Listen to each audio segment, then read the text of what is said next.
Welcome to my new cooking channel. আজ আমি বানাবো পাবদা মাছের ঝাল। পাবদা মাছের ঝাল বানাতে যা যা লাগে সেটা পাবদা মাছ, টমেটো, চপ টমেটো,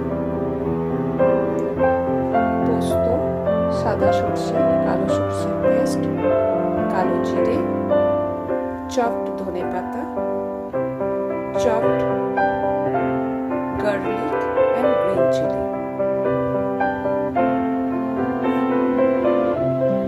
ফার্স্ট আমরা কি করব,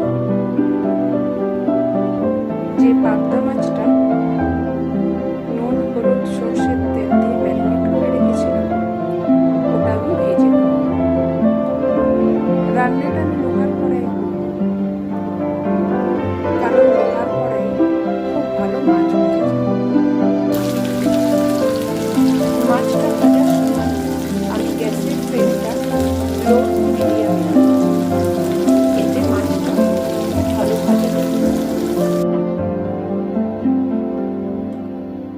তো মাছগুলো আমার ভাজা হয়ে গেছে। পাবদা মাছ খুব নরম হয়, ভাজার সময় একটু সতর্ক থাকতে হয়, না হলে মাছগুলো ভেঙে যায়। এবার কড়াইয়ের ওই তেলটা কিছুটা কমিয়ে আমি ওর মধ্যে কালো জিরে ফোড়ন দিয়েছি।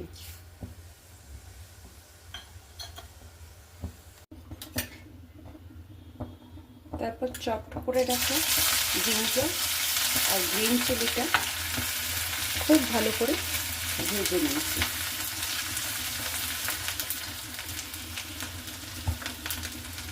জিঞ্জার আর গ্রিন চিলিটা ভাজা হয়ে যাওয়ার পর আমি ওর মধ্যে চপড করে রাখা টমেটোটা দিয়ে দিয়েছি।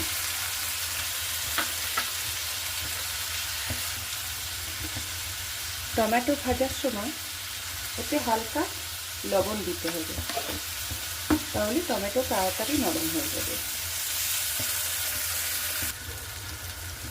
দেখো, টমেটোটা আমার অনেকটা ভাজা হয়ে গেছে।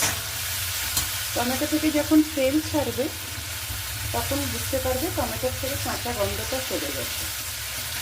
এবার ওর মধ্যে আমার আগের থেকে সর্ষে, পোস্ত, গ্রিন চিলি পেস্টটা দিয়ে দেবো। তারপর বাটিটা ধুয়ে কিছুটা জল দিয়ে দেবো।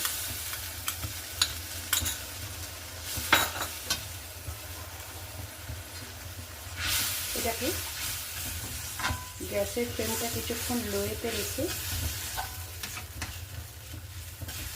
ফোটা পর্যন্ত আমাদের অপেক্ষা করতে হবে। মাছের ঝোলটা এইভাবে ফুটে উঠলে আগে থাকা ভেজে রাখা পাবদা মাছগুলো এর মধ্যে দিয়ে দিতে হবে। পাবদা মাছগুলো দিয়ে দেওয়ার পর মাছের ঝোলটা খুব বেশি ফোটানো যাবে না। পাবদা মাছ খুব নরম, তো যে কোনো সময় ভেঙে যেতে পারে।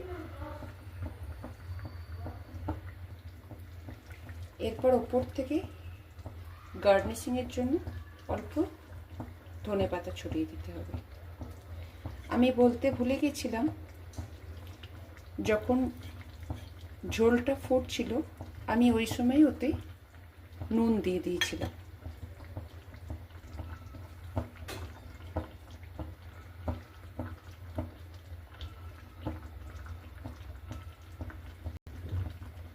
এইভাবে জাস্ট 1 মিনিট ফুটলেই রেডি হয়ে যাবে আজ আমার পাবদা মাছের ঝাল।